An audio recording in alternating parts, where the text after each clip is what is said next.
Iran का गायब uranium, एक परमाणु रहस्य जो दुनिया को हिला रहा है।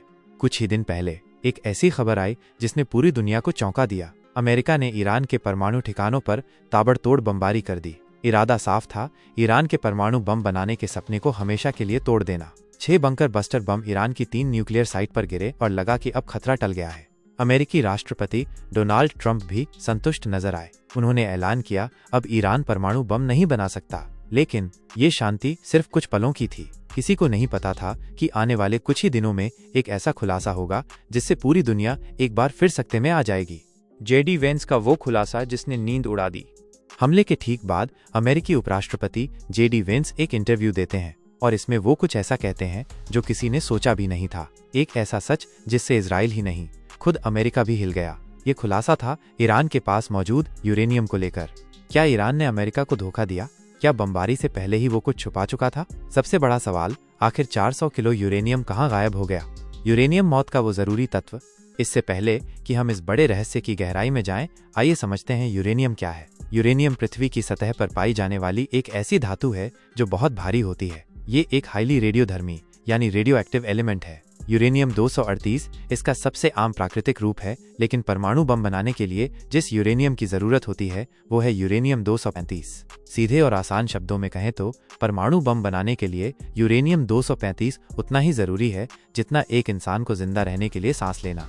जब अमेरिका ने ईरान के 3 न्यूक्लियर साइट पर हमला किया तो यही उम्मीद थी कि ईरान के पास जो भी यूरेनियम होगा वो इस हमले में खत्म हो गया होगा और अब ईरान परमाणु बम नहीं बना सकता। लेकिन सच्चाई कुछ और ही निकली। 400 किलो यूरेनियम, 10 परमाणु बमों की ताकत।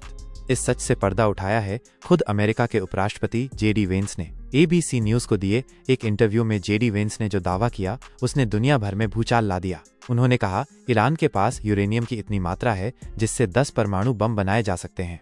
जरा सोचिए, अमेरिका के इतने बड़े हमले के बाद भी ईरान के पास इतनी ताकत बची हो, ये कैसे मुमकिन है? न्यूयॉर्क टाइम्स की रिपोर्ट के मुताबिक अमेरिकी बंकर बस्टर बमों से हमले से पहले ईरान ने 400 किलो यूरेनियम को फोर्डो न्यूक्लियर प्लांट से हटा लिया था और ये यूरेनियम किसी गुप्त जगह पर पहुंचा दिया गया। अब ये गायब हुआ यूरेनियम ईरान के लिए एक बहुत बड़ा हथियार बन सकता है, मोल भाव करने का हथियार।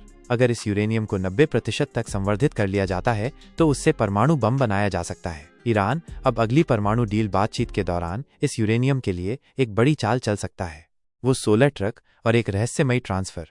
ये सब कैसे हुआ, इसका एक अहम सुराग सैटेलाइट तस्वीरों में मिला। अमेरिका के हमले से ठीक पहले की तस्वीरों में फोर्डो न्यूक्लियर प्लांट के बाहर 16 ट्रकों की एक लंबी लाइन दिखाई दी थी। ये प्लांट एक पहाड़ के अंदर बना है और इसे ज्यादातर मिसाइल हमलों से सुरक्षित माना जाता है। इसी वजह से इजराइल ने अमेरिका से अपने शक्तिशाली B-2 स्पिरिट बम वर्षकों और JBU-57 बंकर बस्टर बमों को जल्दी तैनात करने को कहा था।